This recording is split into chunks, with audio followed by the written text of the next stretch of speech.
먼저 저는 성문교회 여러 교우들께 감사의 마음을 전하고 싶습니다. 저는 대구 동행교회를 33년 전에 개척을 해서 지금까지 한 교회를 섬기고 있습니다. 그 교회를 개척하기 전에 경남 합천 지역에서 아주 산골교회, 자그마한 교인 7명이 있는 작은 교회에서 첫 단독 목회를 시작했어요. 그러니까 부교육자 생활을 하다가 그것으로 파견받아서 가가지고 어른들이 노인분들만 7분 있고, 그 다음에 어린아이 3명 있는 교회, 쌀 한 말 받기로 약속받고, 그리고 부임해 갔습니다. 어때서 그런 용기가 나서 갔는지는 잘 모르겠어요. 가보니까 너무 환경이 열악하고 힘들었습니다. 그런 가운데 그 교회 앞과 그 집사님 집이 그 앞에 있는데 그 사이에 마당에 우물이 하나 있었습니다. 그래서 우물을 길러가지고 밥도 해먹고 교회 청소도 하고 빨래도 하고 이러니까 참 저희 집 사람이 고생을 많이 했죠. 이런 상황 속에 있었는데 어떻게 연결되는지는 모르겠지만 누군가가 우리 교회 소식을 듣고 성문교회 그 당시에 남전도회 회원들께서 80만 원, 그 당시엔 거금입니다. 우리 교회에서 그 시골 교회에서는 한 달에 헌금이 3만 원 정도 안팎으로밖에 안 나왔어요. 그러할 때 80만 원을 들여가지고 깊이 한 70m 내려가는 펌프, 그 물을 갖다 파주시는 바람에 지하수가 막 뻗쳐 올라와가지고 그때부터 우리 교회 청소하기도 수월하고 밥 해먹고 빨래하기도 수월하고 우리 교회나 우리 사택이나 굉장히 큰 도움을 받았던 40년 전 얘기입니다. 그때 기억이 새롭습니다. 그때 성문교회에서 그 당시 아마 우병조 목사님 계셨던 것 같은데요. 아마 목사님은 못 오셨지만 장로님, 안수 집사님 몇몇 분이 우리 교회까지 방문을 하셨던 것 기억납니다. 지금 40년 만에 드리는 인사입니다만은 대단히 감사합니다. 대단히 감사합니다.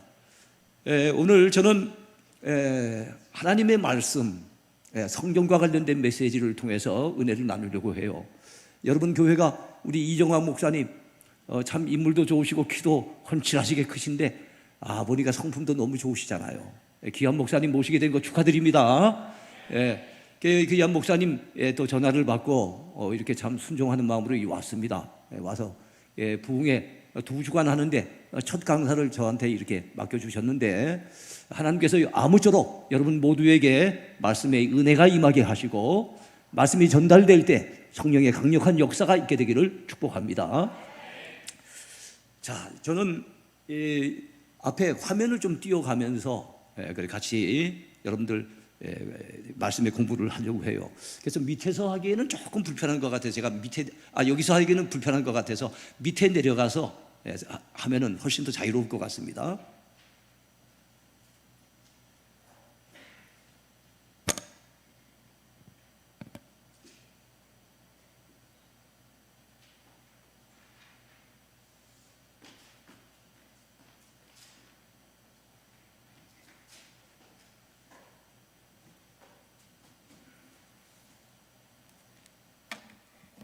목사님 마이크, 움직이는 마이크도 있습니까? 무선 마이크가 하나 있으면은 제가 좀 왔다 갔다 하면서 하면 좋겠습니다. 감사합니다.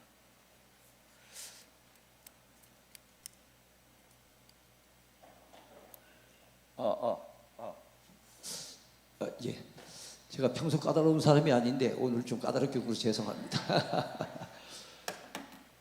자, 우리 교회 얘기를 잠깐 하고 제가 말씀을 들어가도록 그래 하겠습니다. 우리 교회가 작년 5월 달이었어요. 그러니까 지금 한 반년 조금 지난 것 같습니다.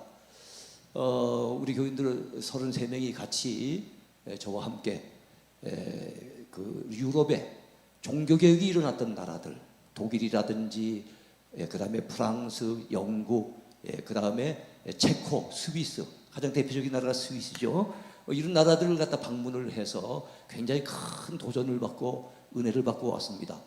저는 우리 교인들을 데리고 성지순례를 가거나 아니면 선교지를 가거나 아니면은 우리나라의 순교자 기념관이거나 아니면 우리 선교사님들의 무덤이 있는 저 양화진이거나 이런 현장 실습을 좀 많이 합니다.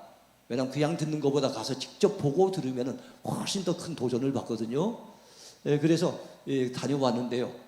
참 은혜를 많이 받고 왔던 기억이 나고, 여러분들 교회도 앞으로 기회가 있으면 한번 추진해 보셨으면 좋겠습니다. 예. 자, 요 사진에 보면은요, 여러분, 저기 지금 네 사람이 서 있죠. 우리 장로교와 관련해서, 장로교는 스위스에서 처음 출발을 했어요. 존 칼빈이라고 하는 분이 장로교의 아버지라고 일컬어집니다. 그래서 유명한 개혁자인데, 종교개혁자 존 칼빈이 프랑스 사람이지만 스위스에 가서 제네바를 중심으로 활동을 했습니다. 그래서 왼편에서부터 본다면 두 번째 있는 분이, 좀 키가 큰 분이 존 칼빈입니다. 그리고 그 왼편에 있는 분은 칼빈을 갖다가 스위스로 갖다 이렇게, 프랑스에 있는 칼빈을 스위스로 초청했던 스위스의 종교 지도자 파렐이라고 하는 분입니다. 그리고 난 다음에 칼빈의 오른쪽에는 칼빈의 제자 베자라고 하는 분이고요.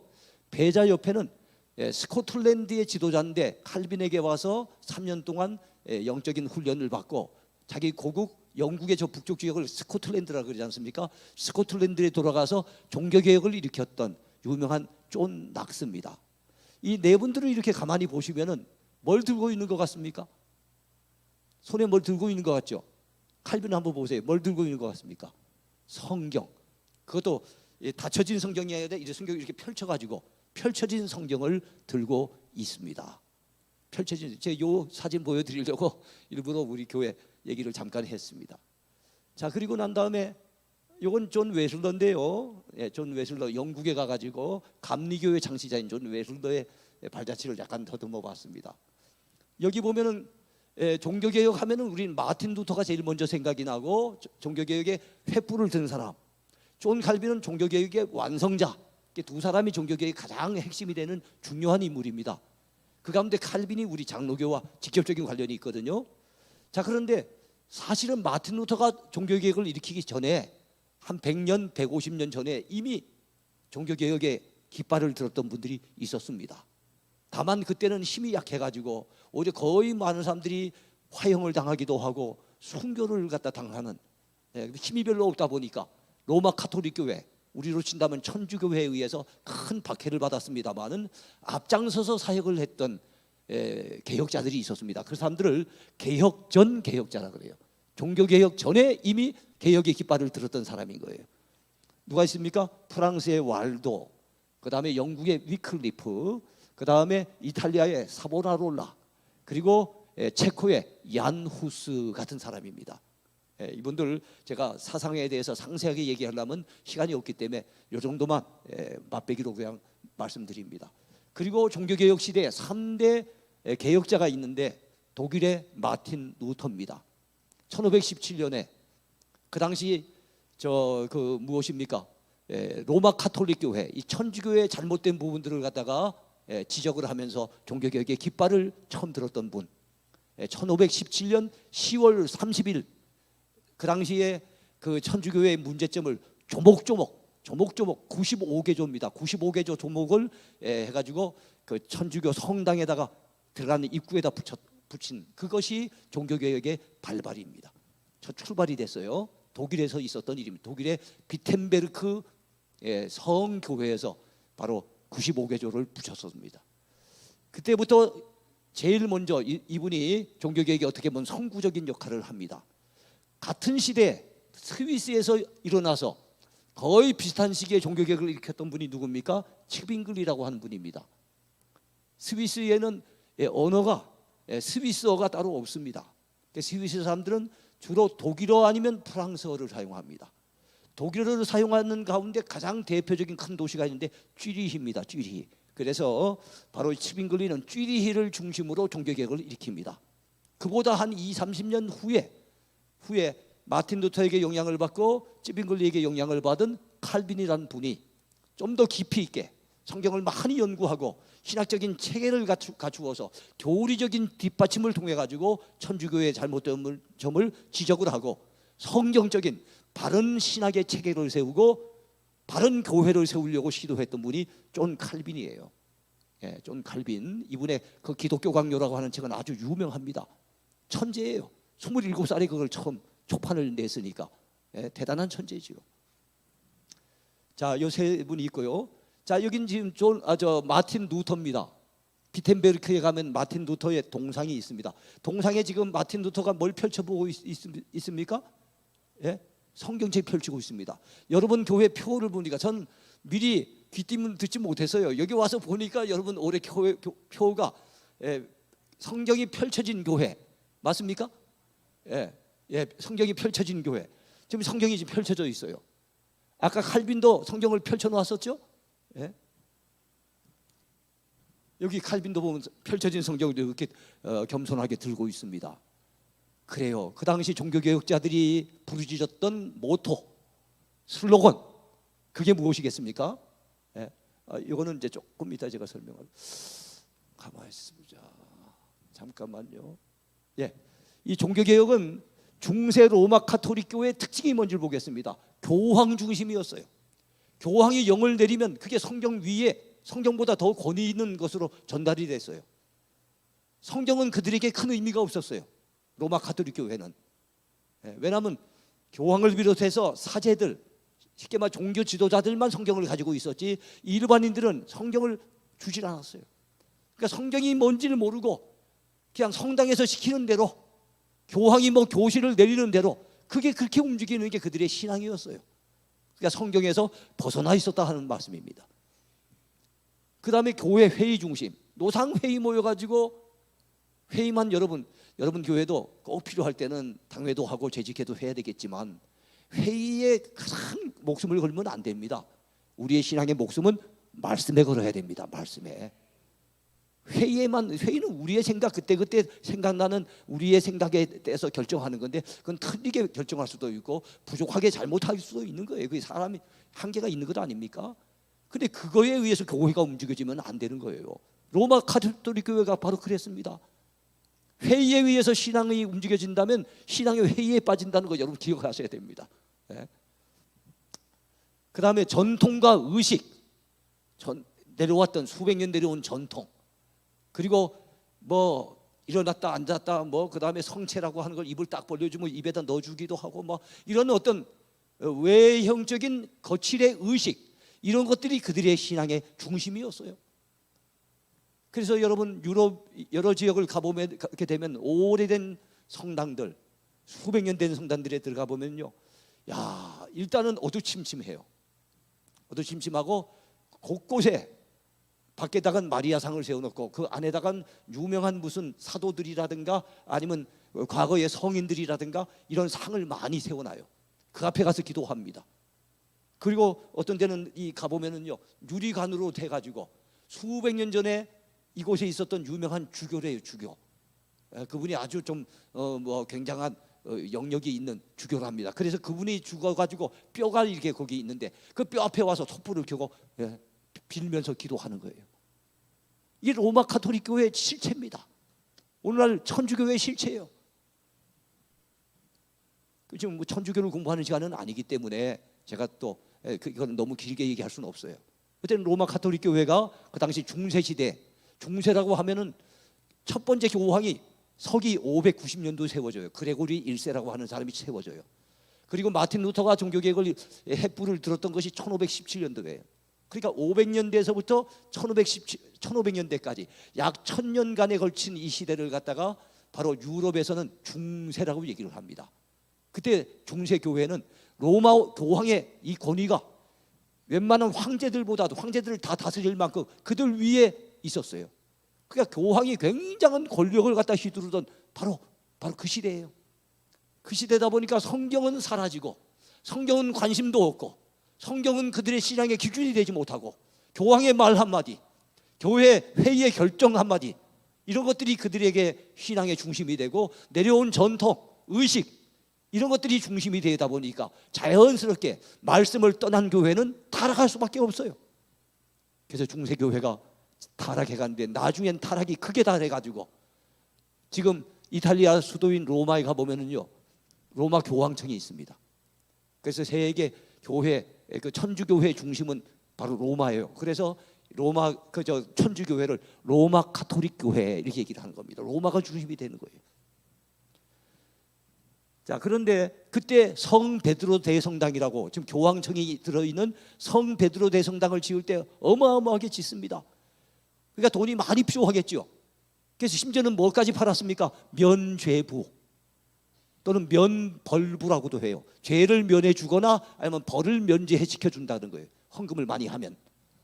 심지어는 헌금한 그 사람도 죄를 면제받지만은 돌아가신 아버지 어머니를 대신해서 헌금을 하면은 지옥에 가 있는 부모가 연옥으로 올라가고, 연옥에 가 있는 그 사람들은 천국과 지옥 외에 연옥이라는 걸 또 하나 성경에는 없는데 만들어 놨어요.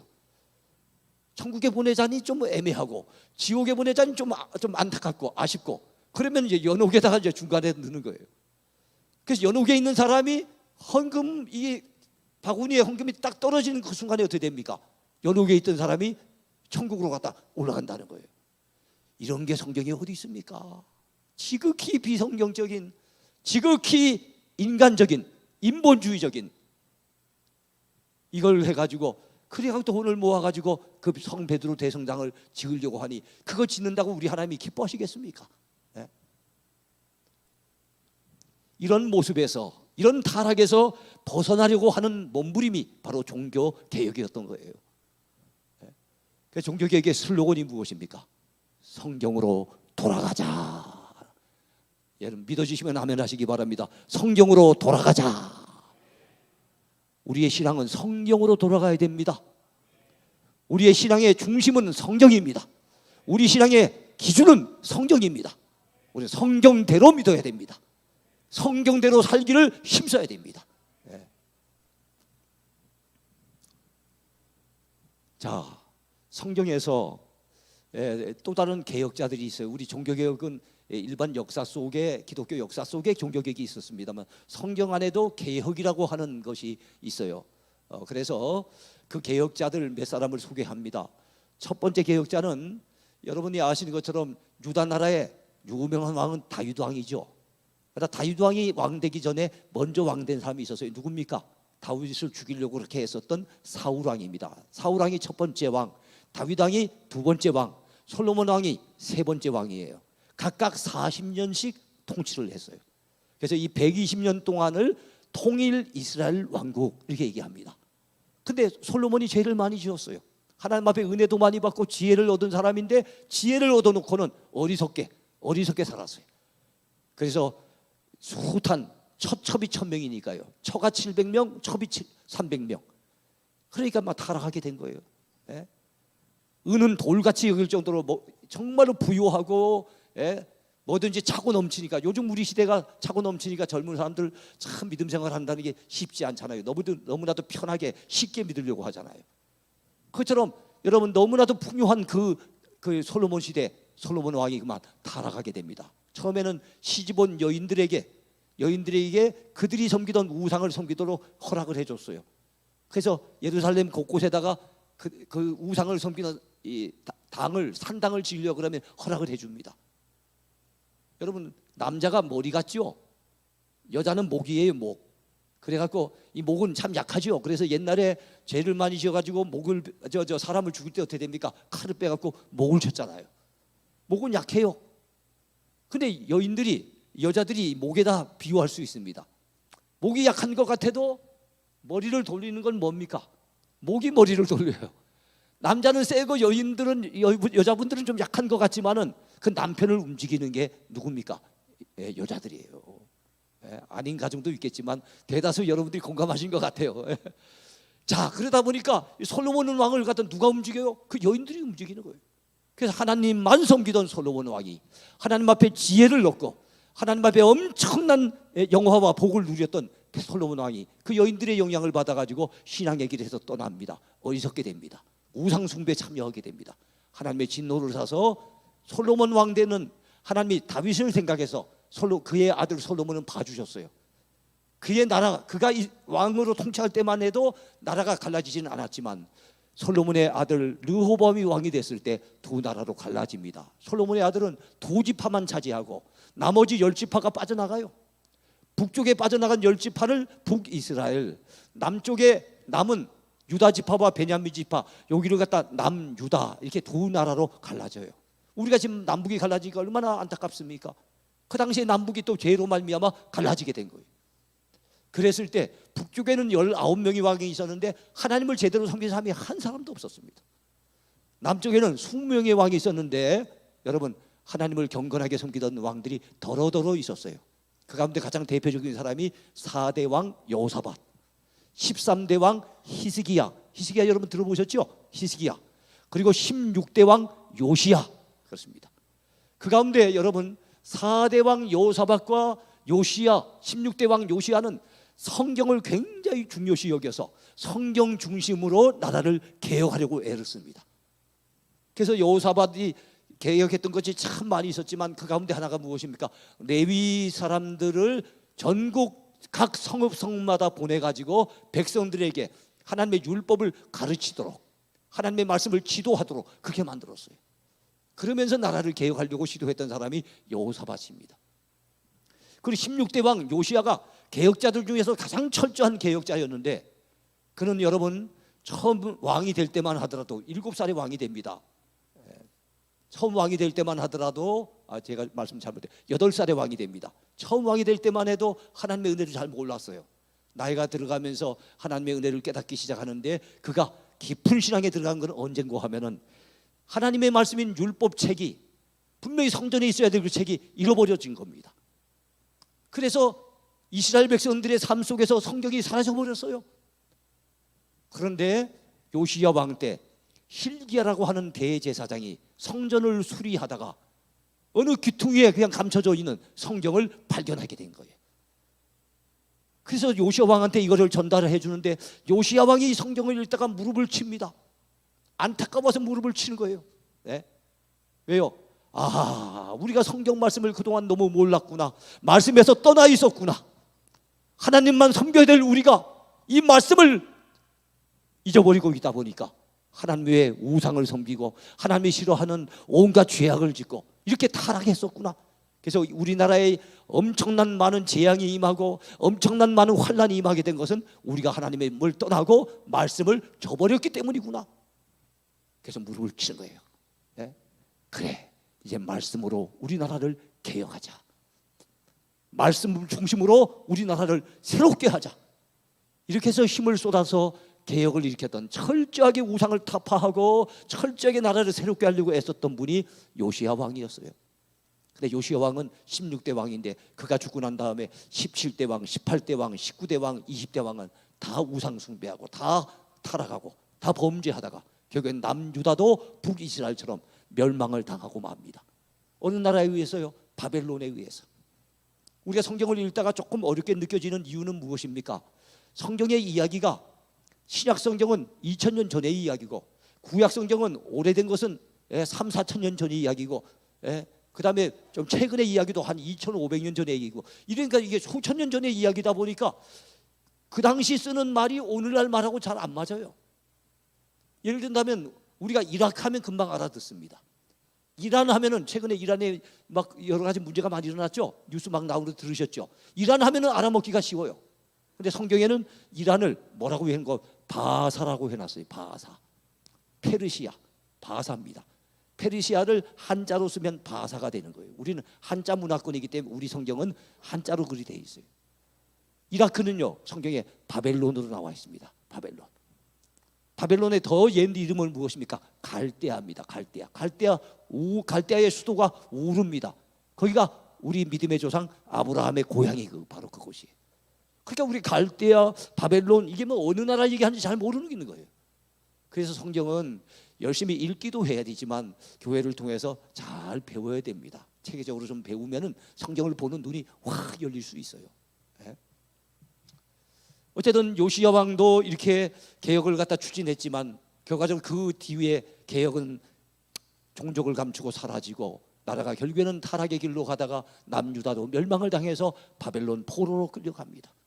끌려갈 때 느부갓네살 왕이라고 하는 그 당시 바벨론 왕이 남유다 왕들과 백성들을 북어꾸러미 엮듯이 엮어가지고 저 바벨론까지 끌려갑니다.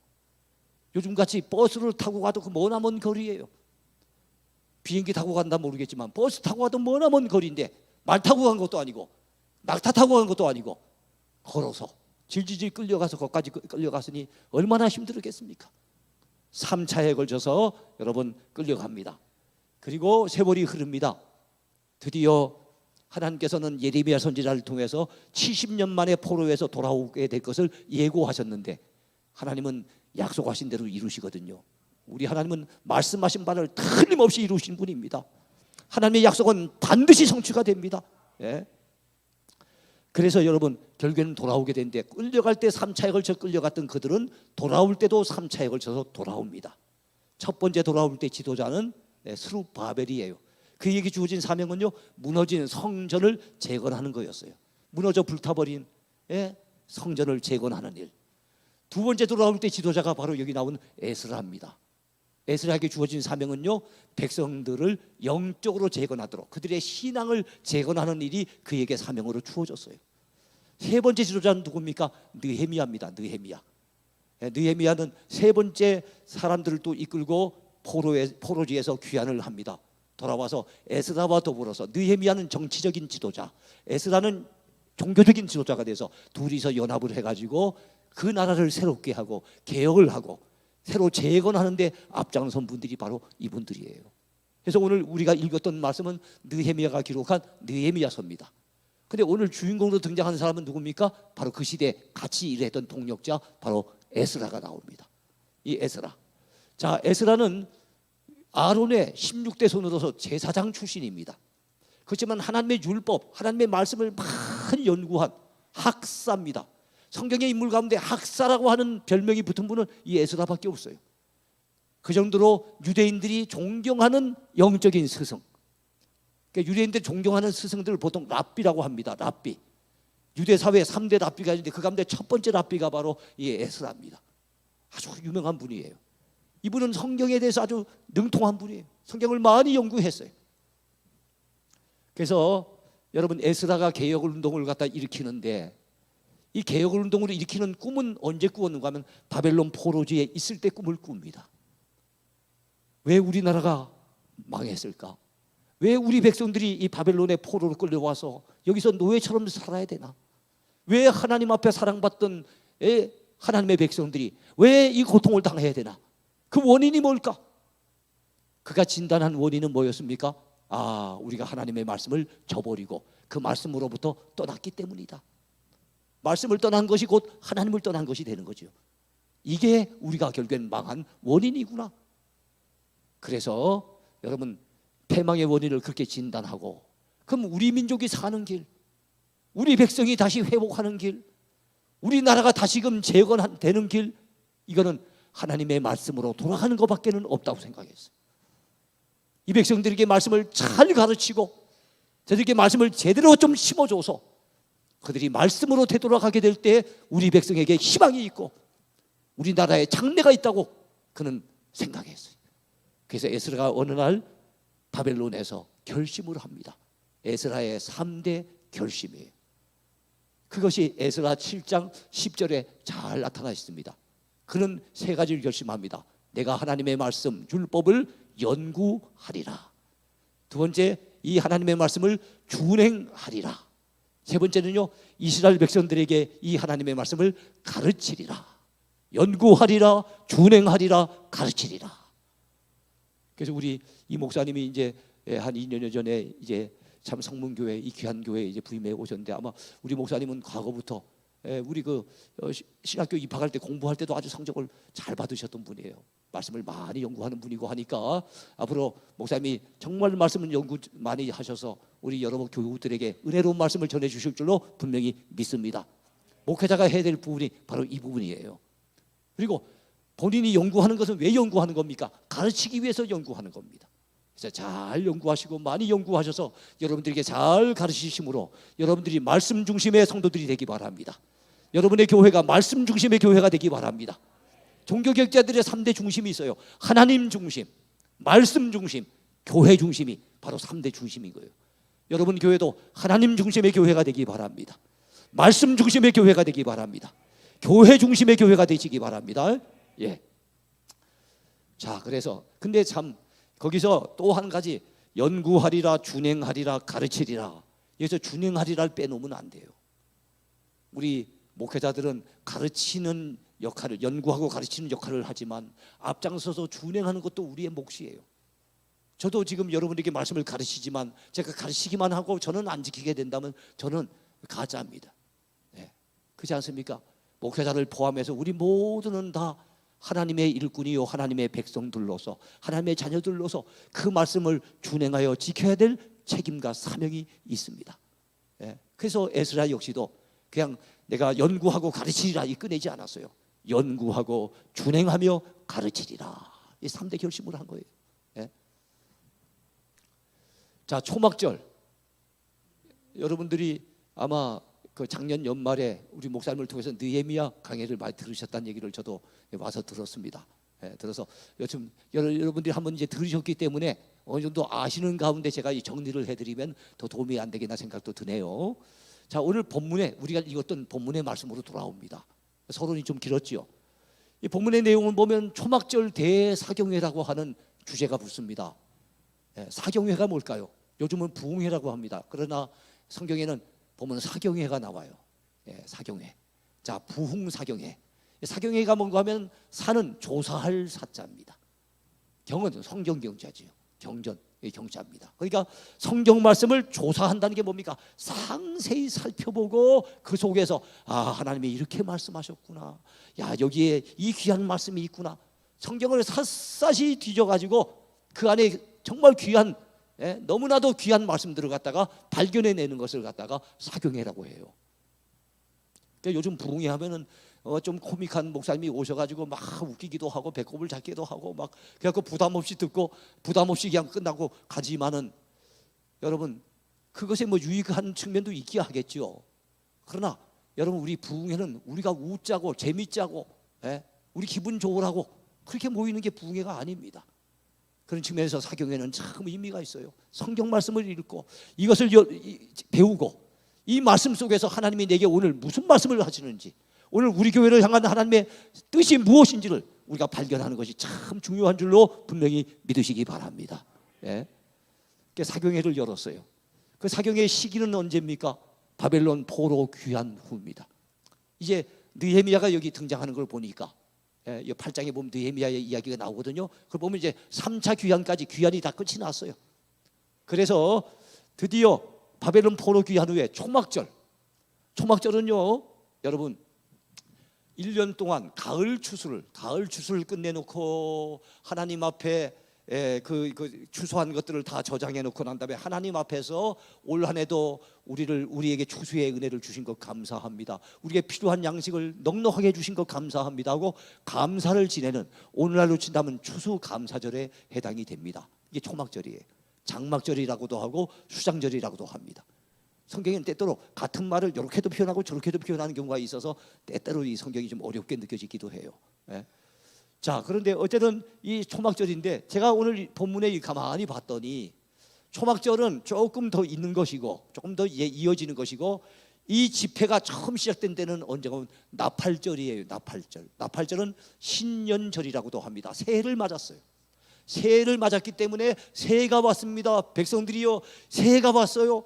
그러면서 우리나라 같으면 보신강 종을 갖다 땡그랑 하고 치는 것처럼, 나팔을 불어가지고 길게 나팔을 불어서 새해가 온 것을 알리는 절기를 나팔절이라고 합니다. 근데 7월달인데 7월달에 왜 나팔절이 있습니까? 생각하겠죠.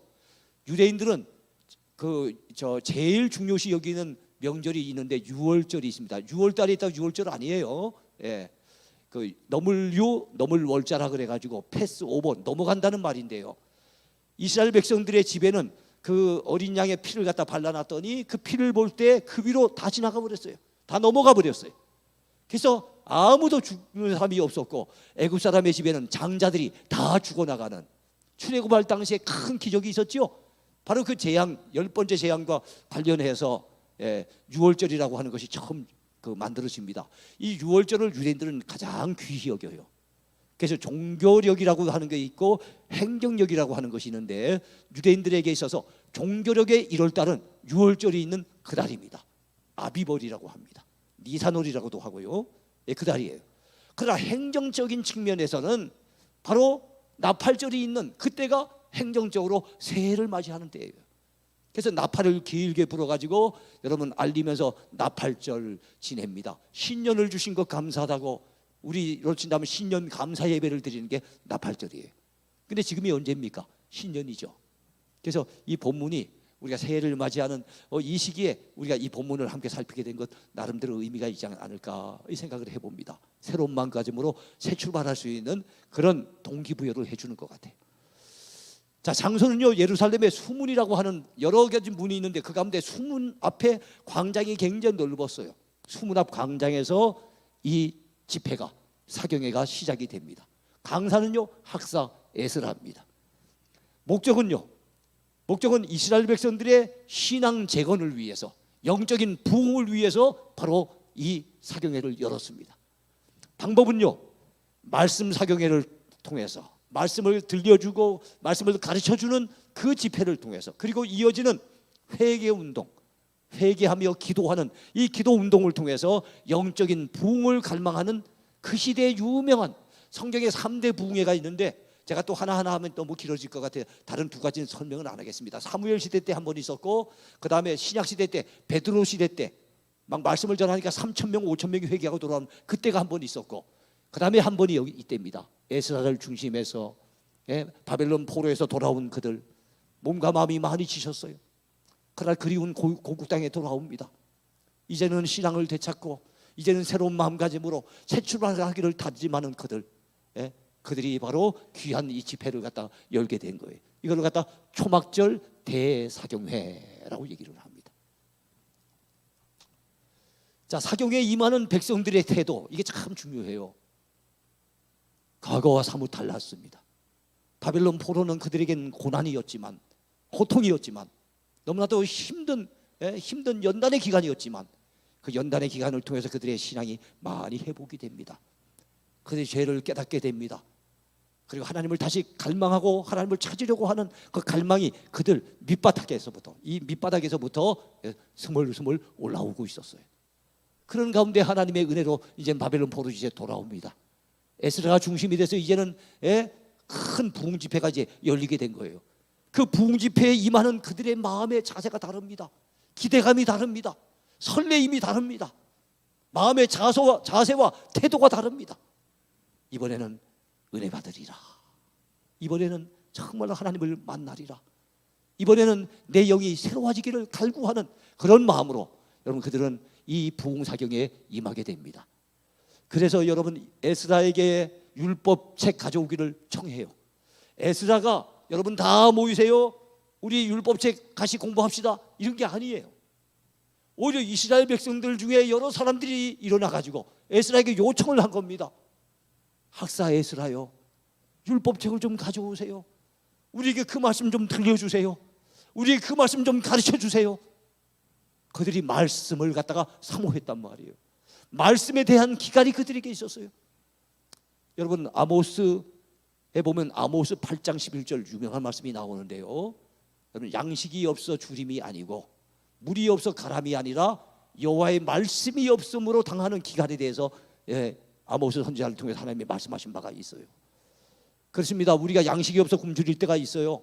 물이 없어 가랄 때가 있습니다. 그건 우리의 육신의 문제입니다. 그런데 양식도 있고 물도 풍부한데 요즘같이 살기가 많이 좋아졌음에도 불구하고 우리의 영혼이 때로는 갈급할 때가 많아요. 왜 그럴까요? 은혜가 메마르기 때문에. 왜 그럴까요? 말씀으로부터 멀어졌기 때문에.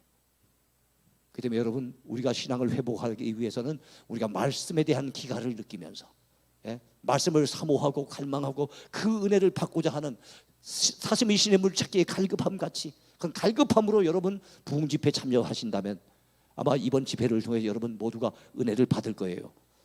다음에 오시는 우리 한창수 목사님도 제가 잘 아는 후배입니다만 아주 귀한 말씀을 잘 전해 주실 겁니다.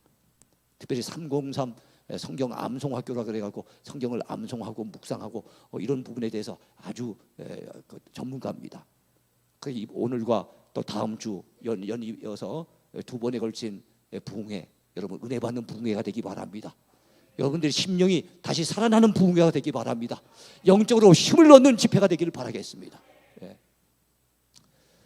자, 그들은 또한 새벽부터 모여서 그 율법책에 귀를 기울였다. 새벽부터 오전까지 여호와의 말씀에 율법책에 귀를 기울였다고 오늘 본문에 말씀하고 있어요. 말씀 듣겠다고 새벽부터 모인 거예요. 그것도 요즘같이 이렇게 잘 지어진 이런 곳에 모인 것도 아니고 수문학 광장에서 모였으니까 맨바닥에다 뭘 깔아놓고 그래 앉아야 되는 상황입니다. 그럼에도 불구하고 새벽부터 모여가지고 그들은 은혜를 갈망했다는 겁니다. 8장 5절에 봤더니 책을 펼 때에 모든 백성이 일어났다 그랬습니다. 여러분의 교회 올해 표가 뭐라고요? 예? 성경이 펼쳐진 교회. 그런 교회가 되기를 바랍니다. 링컨 대통령이라고 하는 유명한 대통령이 있잖아요. 미국에서 가장 존경받는 대통령은 초대 대통령 워싱턴 대통령과 16대 대통령 링컨 대통령이 가장 존경을 받습니다. 이 링컨 대통령은요, 어린 시절 9살 때 어머니가 세상을 떠났어요. 그래서 성경책을 한 권 물려줍니다. 에이브럼 링컨 아닙니까? 그래서 에이브러헤마, 나는 세상을 먼저 떠나지만 너에게 물려줄 재산은 아무것도 없지만 내가 너에게 전하고 싶은 것은 내 선조 때부터 내려오는 이 성경 말씀, 이 말씀을 너에게 물려주고 싶다. 그래서 성경책을 물려줬어요. 그리고 그 말씀을 갖다 읽어가면서 그가 믿음으로 잘 성장합니다. 그랬더니 링컨이 하는 말이 어느 집에 들어갔을 때 그 집에 성경책이 펼쳐져 있다면 그 집은 복받은 집안이다 그랬어요. 여러분의 집이 그런 집이 되기 바랍니다. 그러나 어떤 집에 들어가면은요, 성경책이 펼쳐 있기는 건요 닫혀 있어요. 덮여져 있어요. 있는데 어디 있는지도 몰라요. TV 위에 올려놨는데 애들이 왔다 갔다 하다 보니까 그만 건드려갖고 TV 뒤에 넘어가 있어요. 주일날 교회 와야 되는데 성경책을 못 찾겠네요. 그냥 이리저리 뒤지다 보니까 성경책 그 TV 뒤에 넘어가고 겨우 찾았어요. 그래갖고 어떻게 됩니까? 먼지가 뽀얗게 됐으니까 후 하고 탁 후 불고 탁 쳐가지고 성경책 들고 교회에 온다 그래요. 이런 교인을 후탁교인이라 그럽니다. 후탁교인. 여러분들은 후탁교인 되지 마시기 바랍니다. 후탁교인 되면 안 돼요. 자, 책을 펼 때 그들이 전부 다 일어납니다. 요즘은 젊은 사람들이 그런 예의가 많이 부족하지만은 성경은 뭡니까? 샌머리 앞에 일어서라 그러잖아요. 레위기 19장 10절에 보면 샌머리 앞에 일어서래요. 연세 드신 머리가 이렇게 성성하신 분이 들어오시거든요. 젊은 사람 앉아있다가 일어나야 됩니다. 그래서 인사를 해야 되는 거예요. 그래 뻔히 앉아있고 안녕하세요. 그렇게 인사하는 젊은 사람들이 얼마나 많습니까? 버스를 타는데도 젊은 사람이 앉아있다가 연세 드신 분이 좀 양보하면 좋잖아요. 근데 일부러 양보 안 하는 눈 지그시 가고 자는 것처럼 이런 청년들도 있잖아요. 연세 드신 분 앞에 일어나야 되는데 사람도 연세가 지긋한 분 같으면 일어서서 예의를 표하는 법인데 더더욱이나 하나님 앞에서 우리 어떤 존재가 돼야 됩니까? 하나님의 말씀을 펼칠 때 그들은 하나님 앞에 선다고 생각하고 앉아있질 않았어요. 벌떡 일어납니다. 벌떡 일어난 거예요. 누가 일어서세요 얘기 안 했어요. 에스라가 강요한 게 아닙니다. 스스로가 다 말씀을 펼쳤더니 벌떡 일어나서 말씀을 듣는 겁니다. 말씀을 대하는 자세, 태도가 다른 거예요. 그리고 말씀을 전했더니 에스라가 전해주는 말씀을 들을 때마다 손을 들고 우리가 그냥 아멘 아멘 해도 대단하죠. 참 여러분이 아멘 하시니까 저도 말씀 전하는 저도 힘이 나요. 우리 이 목사님 주일날 말씀을 전할 때 여러분 전 말씀에 여러분 공감이 되시거든, 감동이 되시거든 아멘으로 화답하시기 바랍니다. 여기도 보니까 말씀을 전하는데 아멘 아멘 하고 손을 들고 그냥 아멘 하는 것도 아니고 손을 들고 아멘 아멘 하면서 응답을 하고 있는 모습, 얼마나 멋있는 모습이에요. 얼마나 아름다운 모습입니까? 그러니까 그 시대에 부흥의 역사가 일어나는 거예요. 성경에 나와 있는 3대 부흥회가 되는 겁니다. 그 당시 지도자도 걸출한 지도자가 있었지만 백성들의 태도도 달랐던 거예요. 정말로 은혜를 사모하는 겸손한 태도를 가지고 있었던 겁니다. 그 다음에 8장 6절에 보니까 얼굴을 땅에 대고 하나님께 경배합니다. 말씀을 듣다가 은혜가 되니까 하나님 앞에 경배하는데 그냥 경배한 게 아니에요. 얼굴을 갖다 땅에다 들이받고 땅에다 대고 그리고 하나님 앞에 경배를 하는 거예요.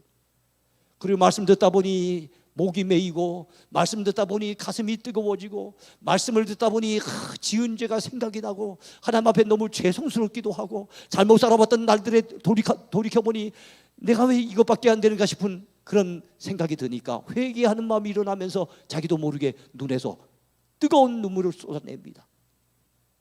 예? 그래서 8장 9절에 보면 말씀을 듣고 다 울었더라 그랬어요. 얼마나 울었으면은 에스라 말고 또 다른 지도자가 있죠. 정치 지도자 누가 있다 그랬어요? 느헤미야가 그 당시 마이크도 없을 거예요. 마이크가 있으면 마이크라도 잡고 해줬겠지만 마이크도 없이 큰 소리로 외칩니다. 여러분이요, 오늘은 성일입니다. 예? 오늘은 하나님 앞에 절기를 지키는 성일인데 이런 날 울면 안 됩니다. 울지 말라고, 눈물을 그치라고 얘기를 합니다. 예? 여호와를 기뻐하는 것이 너희의 힘이니라. 아주 유명한 말씀을 합니다. 정말 느헤미야가 눈물을 그치라고 강조를 한 만큼 그들은 눈물을 쏟아냅니다. 울면서 말씀을 듣습니다. 예? 그래서 사경회에 임하는 백성들의 태도, 여러분 이번 부흥회 때 그냥 참석하시는 분하고 정말 이런 마음의 자세를 가지고 이번 부흥회 은혜 받으리라 사모하는 마음으로 참석하는 분하고 은혜 받는 강도가 달라요. 저는 여러분들이 좋은 자세로 하나님 앞에 말씀을 듣고 경청하심으로 모두가 은혜 받는 주인공들 되기를 축복합니다. 예. 예, 성경 말씀의 중요성이 있어요. 우리가 왜 말씀으로 돌아가야 될까요? 왜 종교개혁자들은 목이 터져라 하고 피를 토해내면서 말씀으로 돌아가자고 외쳤을까요? 왜 요새 왕이 무릎을 치면서 그래서 말씀 중심으로 갖다 나라를 개혁하려고 했을까요? 왜 이스라엘 백성들이 그 말씀을 들을 때 벌떡 일어나며 말씀을 듣고 정말로 하나님 앞에 머리를 갖다가 땅에다 조아리면서 경배하며 울면서 그 말씀을 들었을까요? 도대체 이 말씀이 어떤 말씀인데 이 성경 말씀이 우리에게 이렇게 귀중한 걸까요? 여러분 한번 생각해 보세요. 하나님께서 행하시는, 우리를 위해 행하신 성경에 가장 중요한 두 가지 사역이 있어요. 두 가지 일. 그게 뭐겠습니까? 창조 사역. 첫 번째는 창조 사역입니다. 두 번째는요, 구원 사역입니다. 구원 사역이. 하나님이 창조하실 때, 창조 사역을 하실 때 우리 사람만 흙으로 손으로 빚으셨고 그 코에다 생기에다 후 하고 생기를 불어넣으셔서, 즉 육체만 있는 것이 아니라 영적인 존재로 하나님이 만드셔서 사람만 특별하게 만드셨을 뿐이고, 일반적으로 모든 만물들을 만드실 때 뭘로 만드셨어요? 말씀 한마디로. 빛이 있으라 하니까 빛이 있었어요. 하나님이 뭐가 생기라고 있으라고 명령하시면 말씀하신 대로 그 모든 것들이 생겨나게 된 거예요. 그러니까 하나님이 행하시는 이 온 우주를 창조하시는 그 위대한 그 사역이 하나님의 말씀을 통해서 이루어졌다는 것 잊어버리면 안 돼요. 근데 두 번째 사역은 구원 사역이잖아요. 이 구원 사역을 재창조 사역이라고 해요.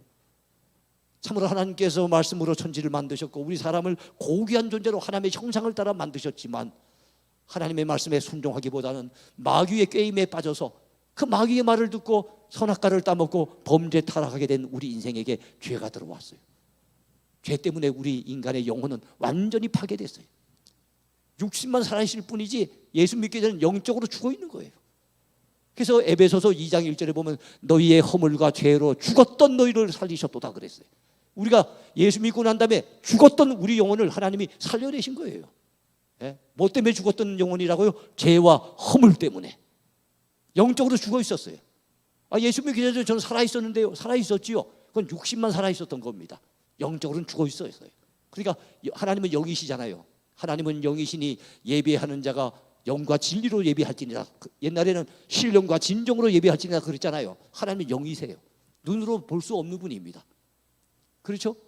자, 그런데 하나님만 영이신 게 아니라 우리도 영적인 존재, 영이 죽어 있으면 영이신 하나님을 알아보지 못해요. 근데 하나님께서 말씀을 통해서 작업을 하십니다. 누군가를 통해 전도받아 교회에 나와 말씀을 듣게 하십니다. 말씀이 들려지는 그 순간에 하나님께서 잠자던 영혼을 깨어나게 하시고 죽었던 영혼을 살아나도록 만드십니다. 이래서 다시금 영혼이 살아나는 걸 뭐라 그러니까 born again, 바로 뭐라 그러죠? 거듭난다는 거예요. 중생한다고 얘기합니다. 다시 중자입니다. 다시 날생자, 다시 태어나는 거예요. 그거를 니고데모는 알지 못해가지고 어머니 뱃속에 들어갔다 다시 태어난단 말입니까? 거듭난다는 말이 도대체 무슨 뜻입니까? 했더니 너는 이스라엘의 지도자로서 이것도 알지 못하느냐고 말씀하시며 책망을 하셨지요. 우리 육신이 어머니 뱃속에 들어갔다 다시 나는 게 거듭나는 것이 아니고 우리가 무엇입니까? 죽었던 영혼이 성령의 역사로 말씀의 역사로 말미암아 다시 깨어나고 다시 살아나는 거, 이게 바로 거듭나는 거예요. 우리는 거듭나는 인생인 줄로 믿습니다. 여러분, 한 번 죽는 사람은 한 번 태어난 사람은 두 번 죽습니다. 두 번 태어난 사람은 한 번만 죽습니다. 다시 한번 말씀드립니다. 한 번 태어난 사람은 두 번 죽습니다. 두 번 태어난 사람은 한 번만 죽습니다. 이게 무슨 뜻일까요? 한 번 태어났다는 것은 어머니 뱃속으로부터만 태어난 거예요. 거듭나지 못한 거예요. 그래서 한번 두 번 죽어요. 이 땅에서 한 번 죽습니다. 두 번째는 하나님 앞에 심판을 받아 영원한 지옥에 던져지는 것을 계시록에 보면 뭐라 그랬습니까? 둘째 사망이라. 둘째 사망. 지옥에 던져져서 영원한 형벌을 받는 걸 둘째 사망이라 그러는 거예요. 한 번만 태어난 사람, 거듭나지 못한 사람, 육신만 살아있는 사람, 그 사람은 결과적으로 어떻게 됩니까? 두 번 죽습니다. 그런데 두 번 태어난 사람, 어떤 사람이 어머니 뱃속에서 한 번 태어나고 성령의 역사로 말씀의 역사로 거듭 태어난 사람, 그 사람은 한 번만 죽습니다. 이 땅에서는 죽지만 지옥 가지 않습니다. 둘째 사망이 감히 우리에게 닥쳐오지 않습니다. 이 사실을 믿으시기 바라요. 그래서 우리는 거듭나야 되는 겁니다. 근데 이 거듭남의 역사가 바로 말씀과 성령의 역사로 거듭난다는 걸 우리가 알아야 되는 거예요. 그래서 하나님의 구원 사역도 말씀을 통해서 이루어져요. 우리를 구원해 주기 위해서 오신 구주 예수님 없으면 우리 구원 못 받잖아요. 그 예수님의 별명이 무엇입니까? 말씀이에요. 예수님이 이 땅에 오심이 요한복음의 1장에 보면 말씀이 육신이 되어 이 땅에 오셨다 그랬어요. 예수님의 별명이 말씀입니다. 근데 그분이 육신을 입고 우리 구원하기 위해 이 땅에 오셨거든요. 그러니까 예수님은 말씀이다. 이걸 여러분이 기억하시면서 바로 우리 구원 사역의 주인공, 중심이 되시는 예수님의 별명이 말씀이라는 걸 기억해야 됩니다. 창세기에 보면 족장들에게 주신 하나님의 약속이 있어요. 아브라함, 이삭, 야곱, 요셉 다 족장이라 그래요. 부족의 장.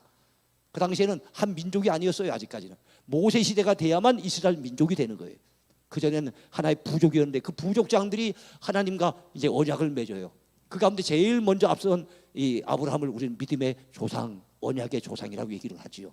그들에게 주신 약속, 말씀으로 하나님이 약속 주셨어요. 그래서 하나님을, 그런 약속을 언약이라 그래요.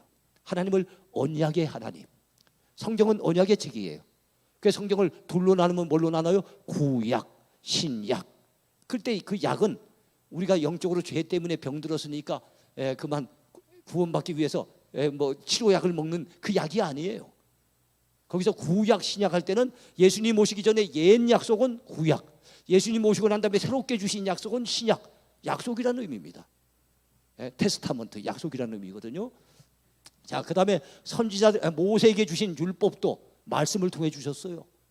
그 다음에 선지자들이 전한 메시지, 말씀을, 하나님이 전하라고 하신 말씀을 전한 거예요. 예수님의 오심 아까 설명했고, 사도들이 우리에게 전한 교훈의 메시지, 저 서신 같은 거라든가 이런 것들을 보면 다 뭐예요? 다 말씀이에요. 말씀.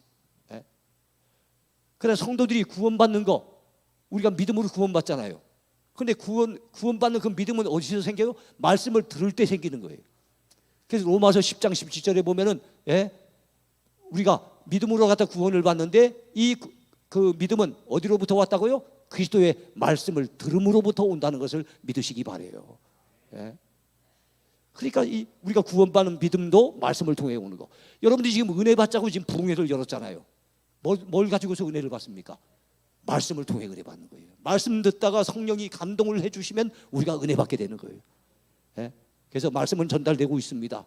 여러분들이 사모하는 마음이 가득하고 또 여러분이 기도하시기를 성령께서 말씀 전달되는 그 순간에 역사해달라고 기도하시면 여러분 말씀 듣는 이 시간 우리 모두가 은혜 받는 주인공들이 될 줄로 믿습니다. 그래서 우리가 구원받는 모든 과정도 다 말씀과 관련이 있어요. 창조사역, 구원사역 다 말씀과 관련이 있으니까 우리 교회에서, 기독교 안에서 또 우리 신자들에게 있어서 말씀보다 더 귀한 건 없는 거예요. 또 우리는 여러분 하루라도 양식 없으면 못 먹잖아요. 못 살잖아요. 그죠? 우리 아들이, 큰아들이 그랬어요. 둘째 아들이군요. 둘째 아들이 어린 시절 자라나며 저한테 그래 물었어요. 아빠, 왜 하나님한테 주기도문으로 이렇게 기도할 때 일용할 한식을 달라고 기도해야 되지 일용할 양식을 달라고 기도하느냐 이래서 예. 그렇잖아요. 우리가 일반적으로 저것들이 이제 어디 식당 갈 때 보면 뭐 한식당 가고 아니면 양식 먹으러 간다 그러고 이러니까 거기서 성경이 얘기하는 양식이 아마 한식의 반대말인 양식이라고 생각했던 것 같아요. 여러분 그렇습니다. 우리 예수님은 말씀하시기를 사람이 떡으로만 살 것이 아니요 하나님의 입으로부터 나오는 모든 말씀으로 살 것이니라 그랬어요. 왜 예수님이 그렇게 말씀하셨을까요? 사람은 육체만 이루어진 존재가 아니라 영혼도 함께 있는 존재이기 때문에 그래요. 육체에 필요한 양식이 우리가 먹는 음식이라고 한다면 여러분 우리 영혼에 필요한 양식이 무엇이겠습니까? 하나님의 말씀 성경인 거예요. 그렇기 때문에 이 말씀을 멀리하면 신앙은 식을 수밖에 없어요. 말씀 시간에 계속 졸고 있는 분이 신앙 좋은 거 봤어요? 그럴 리가 없잖아요. 그럴 리가 없어요. 그래서 말씀을 가까이 해야 됩니다. 읽어야 됩니다. 들어야 됩니다. 배워야 됩니다. 지켜 행해야 됩니다. 그래서 말씀과 동떨어진 삶이 아니라 말씀을 늘 가까이 하는 삶, 여러분들이 그런 복된 삶을 사시길 축복합니다. 자, 그 다음에는요, 자, 성경 말씀에서 얻는 지혜와 확신. 성경에 대해서 여러분 잘 알려고 한다면, 성경이 어떤 책인가를 알려면 디모데후서 3장 그 뒷부분을 읽으시면은 거기에 상당히 사도 바울이 디모데에게 주는 편지 가운데 이 성경 말씀이 어떤 말씀인지를 잘 이야기해주고 있습니다. 모든 성경은 무엇으로 됐다고요? 하나님의 감동으로 된 것이래요. 그래서 우리는 하나님의 말씀이라 그래요. 사람이 기록했지만 하나님의 감동을 받아서 모세가 기록했고, 하나님의 감동을 받아서 다윗이 기록했고, 하나님의 감동을 통해 바울이 기록한 말씀이기 때문에 바울의 말씀, 모세의 말씀이라고 하지 않고 하나님의 말씀이라고 하는 거예요. 자, 그런데 이 하나님의 말씀에는 지혜가 있어요. 하나님의 말씀 지혜의 책이에요. 지혜의 책. 여러분, 그러면 어떤 지혜가 있을까요? 오늘날 많은 사람들이 지식이 많습니다. 지식의 홍수 속에 살아요. 그래가지고 우리가 배운 지식만 해도 많은 지식이 있는데도 불구하고 그것도 모자랄까봐 네이버에 들어가면은 많은 지식이 떠 있습니다. 또 요즘은 AI를 통해 가지고 또 많은 지식을 공부받을 수 있습니다. 얼마나 많은 지식 공급이 되는지 몰라요. 이런 지식이 넘치는 시대에 있습니다만 사람은 지식만 가지고는 안 됩니다. 지식도 필요하지만 더 필요한 것은 지혜입니다. 지혜. 지식이 우리 삶에 필요한 어떤 연장 도구라고 한다면 적재적소에 제대로 이 도구를 사용할 수 있게끔 하는 것은 우리의 지혜예요. 그러니까 지혜가 굉장히 중요하거든요. 자, 그런데 성경에는 두 가지 중요한 지혜가 있습니다. 한 지혜는 무엇입니까? 어떻게 하면 우리가 구원받을 수 있을까? 우리 기독신자는 구원받기 위해서 예수 믿잖아요. 그죠?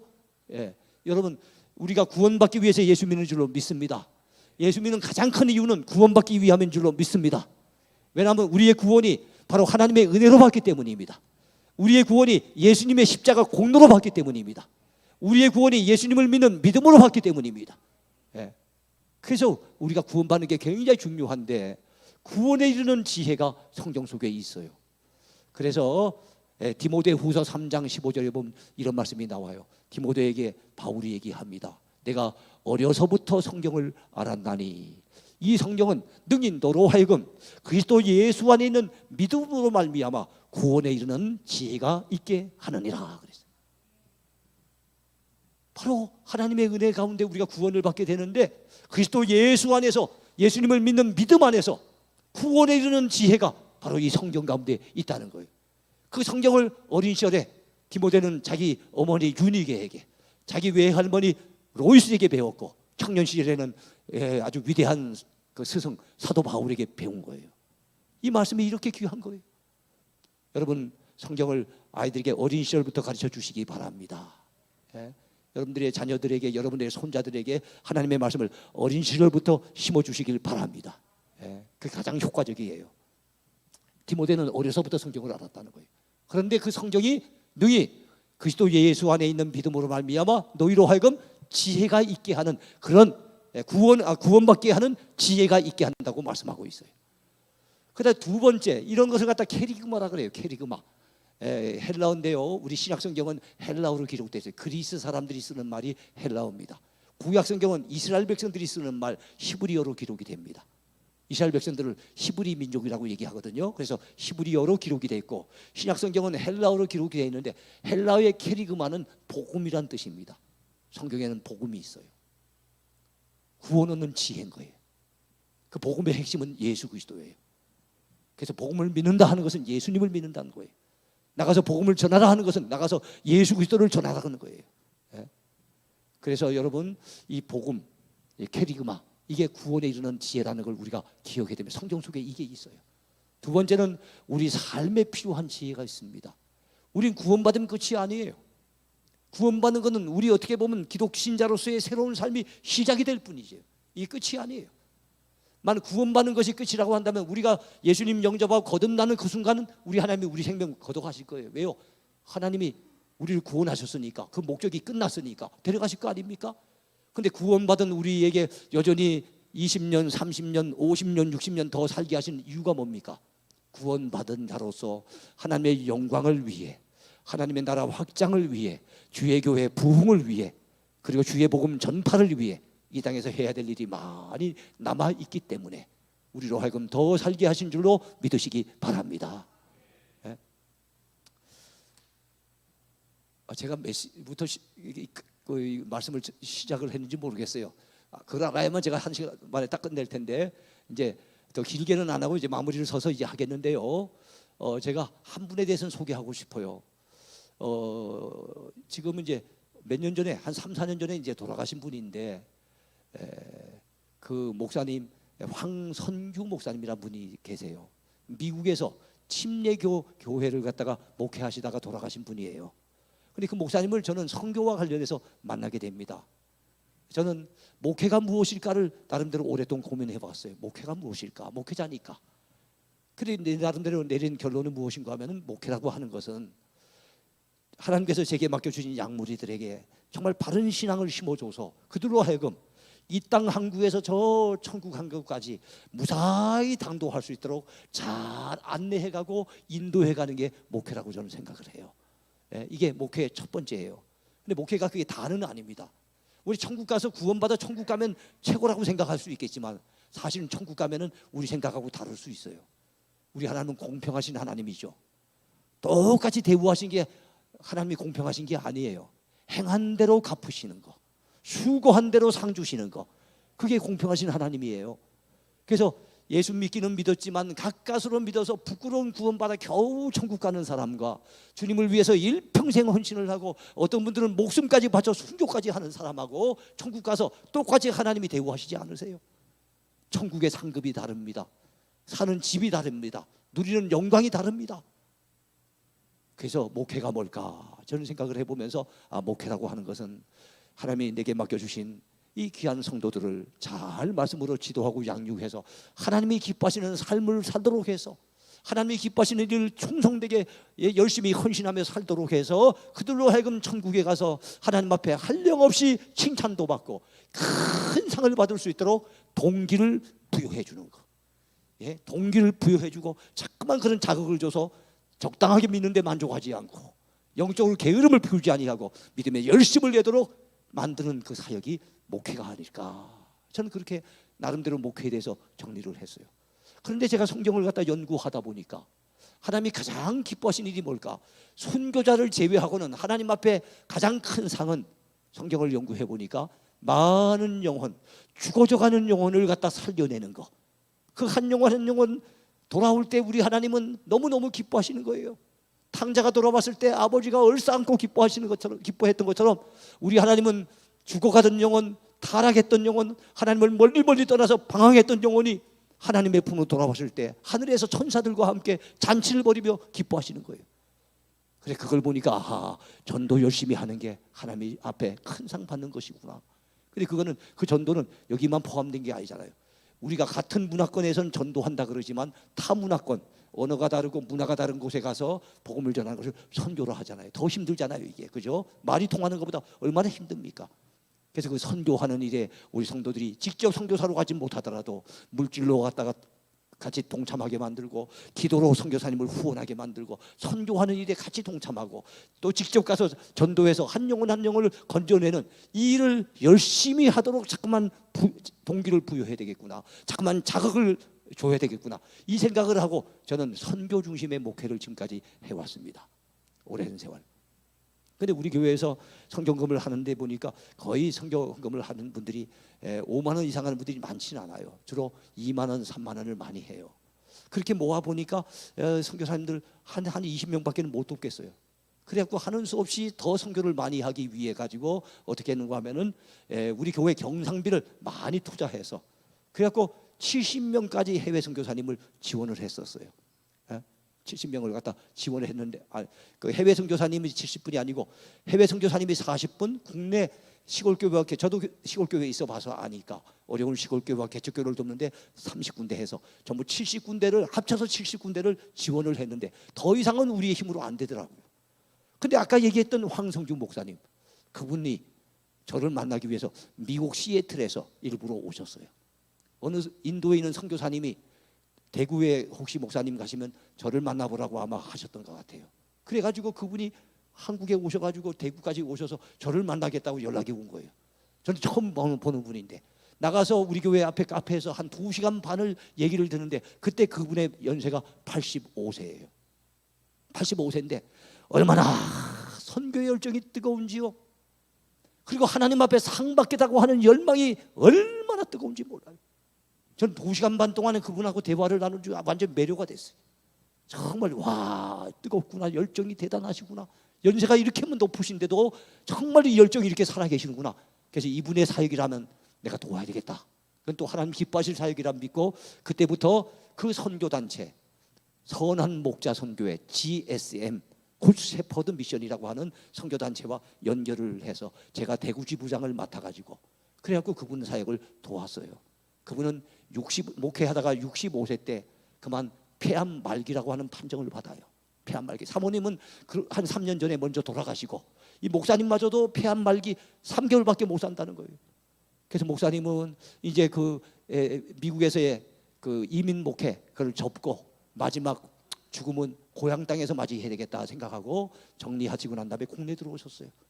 그리고 난 다음에 고향 땅이 그 지리산 인근에 있던가 봐요. 그래 지리산 인근에다가 방 하나 얻어놓고 석 달 동안 가만히 죽을 날만 기다릴 수 없잖아요. 그래가지고 그 목사님은 낮에는 다니며 전도하시고 밤에는 기도하시고 그래 가만히 기도하다가 생각해보니 아차, 전도도 열심히 해야 되겠지만 내가 하나님 앞에 조금 있다가 하나님 만나게 된다면 상 받을 거리를 조금 더 만들려고 한다면 내가 물질을 가지고 선교해야 되겠다 생각하고 그분은 6.25 전쟁 때 백마고지 전투에 중대장으로 참여했다가 혁혁한 공을 세웠대요. 그리고 다치기도 했답니다. 그래서 국가로부터 매달 150만 원의 연금이 나왔대요. 이 150만 원의 연금을 10만 원씩 15분의 선교사님을 이렇게 물색을 해가지고 지원을 하기 시작했어요. 전도하고 기도하고 선교하고. 와, 그런데 3개월이 지났는데 하나님이 안 불러가시는 거예요. 6개월이 지났는데도 안 데려가시는 거예요. 1년이 지났는데도 여전히 멀쩡하신 거예요. 3년 지나고 5년이 지나도 여전히 하나님이 생명을 유지시켜 주신 거예요. 그때 그분이 깨달았답니다. 와, 전도하고 선교하는 걸 하나님이 이렇게 기뻐하시는구나. 그렇다면 내가 이거 나 혼자 할 것이 아니라 좀 같이 선교의 열정을 가진 사람 같이 모아서 그 당시 IMF 때였답니다. 참 어려운 가운데 선교지에서 막 돌아올 수밖에 없는 이런 상황 속에 있는 선교사람들 열심히 도와야 되겠다 생각하고 후원자들을 물색하기 시작했어요. 그래서 선교회를 70세에 조직을 한 거예요. 남들은 은퇴하시는 나이인 70세에 새로운 일을 시작하신 겁니다. 그런데 그 70대 노인 목사님 한 분이 시작했던 그 일이 제가 그분을 만났을 때는 한 1,300명 정도의 선교사님을 매달 10만 원씩 1,300명을 지원하는 선교단체로 발전했고 지금은 한 1,600명 정도를 지원하는 그런 선교단체로 발전했고 우리 교회는 70군데를 돕던 우리 교회가 올해 해외 선교사님 130분 그리고 국내 40군데 그래서 170개를 협력하는 여러분 교회가 과거에 제가 시골교회 어려웠을 때 도와주셨던 것처럼 우리도 하나님 앞에 받은 은혜를 나누는 것이 마땅한 도리라 생각하고 그래서 굉장히 힘이 겨워요. 사실 우리는 버거울 정도로 1년 예산의 30%에서 35%가 바깥으로 나가니까 사실 이 교회 운영하는 게 굉장히 버겁습니다. 연말에 가면 항상 간당간당합니다. 그럼에도 불구하고 하나님이 기뻐하실 일이고 이거는 하나님 앞에 상 받을 일이라 생각하고 성도들에게 자꾸만 동기부여를 했더니 우리 성도들이 저는 정말 매월 10만 원씩 선교사님을 이렇게 1:1 동력 선교라고 합니다. 옛날에 그 목사님이 유구전쟁 때 치열하게 전투하고 있을 때 새벽에 밤새도록 싸웠는데 새벽에 누군가가 주먹밥 하나를 딱 전달해 주는데 그거 먹고 힘이 나더라고요. 주먹밥 별것 아닌 것 같지만 정말 치열하게 전투할 때는 주먹밥 하나의 가치가 굉장하더라는 겁니다. 그래서 누군가에게 10만 원은 적을 수도 있지만 누군가에게 10만 원은 굉장히 큰 힘이 되고 용기가 될 줄로 알고 그래서 1:1 동력 선교를 하는데 저는 우리 교회에서 한 20여 분 참석하면 많이 참석하지 않겠나 생각했어요. 근데 매년 늘어나다 보니까 지금 100여 가정에서 130분을 해외 선교사님 지원합니다. 국내는 우리 다 교회 재정으로 하고 해외 선교사님은 100% 다 자원해서 그래서 제일 많이 지원한 분이 7분을 지원하는 분이 있습니다. 그 다음에 5분, 4분이 몇 분 계시고 대다수의 경우는 이제 한 가정이 한 분 선교사님을 지원해요. 그러면 그 선교사님은 그분에게 카톡을 통해서 고맙다고 인사도 하고 선교지 보고도 하고 기도 제목도 나누고 이러고 있어요. 1:1 동력 선교입니다. 해보니 너무 좋아요. 그래서 우리 교회는 지금은 그 선교를 갖다 중심해서 열심히 합니다만 무슨 말씀을 드리는가 하면은 정말로 우리가 하나님 말씀대로 살아야 되는 이유는 뭡니까? 이 땅에서도 복을 받고 저 하늘에 가서 우리가 영생을 얻고 구원을 받을 뿐만 아니라 하늘에서 하나님 앞에 큰 상 받고 큰 칭찬 받고 영원한 영광을 누리는 데 있어서 우리가 신앙생활 게을리 하지 마자는 거예요. 말씀으로 돌아가서 말씀에 순종해서 말씀을 사모함으로 은혜를 받고 힘을 얻고 그 힘 가지고 주를 위해 열심히 헌신해서 하나님 앞에 멋지게 쓰임받는 저와 여러분이 되기를 소망합니다. 이제 말씀을 맺습니다. 한 군데만, 한 두세 군데만 읽겠습니다. 성경 말씀으로 누리는 복 같이 있습니다. 시작. 이 예언의 말씀을 읽는 자와 듣는 자와 그 가운데 기록한 것을 지키는 자는 복이 있나니 때가 가까움이라 그랬습니다. 자, 말씀 전하는 자를 대하는 바른 태도 한번 가져봅시다. 자, 고넬료라고 하는 인물이 있어요. 사도행전 10장에 보면 베드로가 그의 집에 가정 부흥회를 하러 갑니다. 저는 여러분들이 교회 부흥회를 인도하러 왔지만 베드로가 가정 부흥회를 인도하기 위해 갔어요. 그런데 그 고넬료가 넙죽이 베드로 앞에 절을 하면서 뭐라고 얘기합니까? 이제 우리는 주께서 당신에게 명하신 모든 것, 모든 말씀을 듣고자 하여 다 하나님 앞에 있나이다. 베드로 앞에 있다고 안 하고 다 하나님 앞에 있다는 거예요. 여기 다라고 하는 것은 자기와 온 가족들을 얘기하는 겁니다. 하나님께서 당신을 통해서 주시는 그 말씀 우리가 듣고자 해서 다 하나님 앞에 있습니다. 야, 이런 말씀을 들을 때 이런 태도로 듣는다면 은혜가 안 되겠습니까? 하나님이 은혜를 많이 주실 줄로 분명히 믿습니다. 그리고 이게 이제 마지막 마무리예요. 여러분은 교회가 올해 표가 뭐라고요? 성경을 펼치는 교회 그랬죠. 성경을 펼치면 어떤 일이 일어날까요? 말씀을 열면 눈이 열린다. 내 눈을 열어서 주의 율법에서 놀라운 것을 보게 하소서. 야, 성경을 열면요, 생각지도 못했던, 예전엔 깨닫지 못했던, 예전엔 발견하지 못했던, 예전에는 누리지 못했던, 예전에는 경험하지 못했던 놀라운 은혜를 우리는 경험할 수가 있어요. 그걸 구체적으로 다 얘기하려면 또 시간이 길어지기 때문에 제가 여기서 이제 마무리를 합니다. 여러분이요, 말씀을 여시기 바랍니다. 어떤 사람에게는 예수 믿으라 그래요. 어떻게 믿어야 됩니까? 아이고 뭐 그리 따지냐? 덮어놓고 믿어 그래요. 덮어놓고 믿으라. 덮어놓고 믿으면 안 됩니다. 펼쳐놓고 믿어야 됩니다.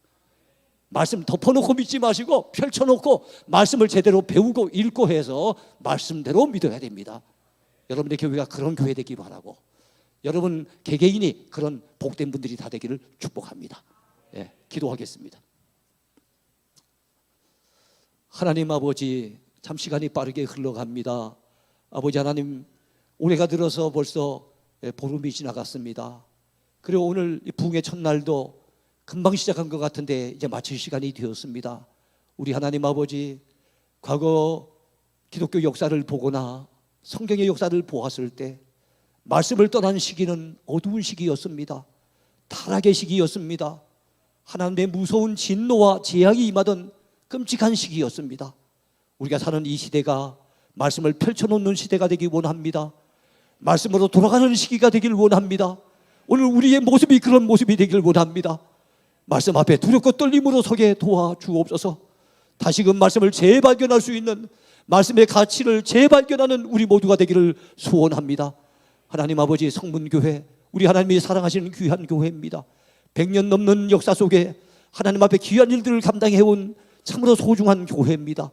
아버지, 이 교회에 귀한 목사님을 세워주신 것 감사합니다. 목사님 목회의 방향을 새해는 온 교우들이 성경을 일독하면서 말씀을 가까이 하고자 하는 소원을 주시고 그 표를 내세우고 나가게 하시니 감사합니다.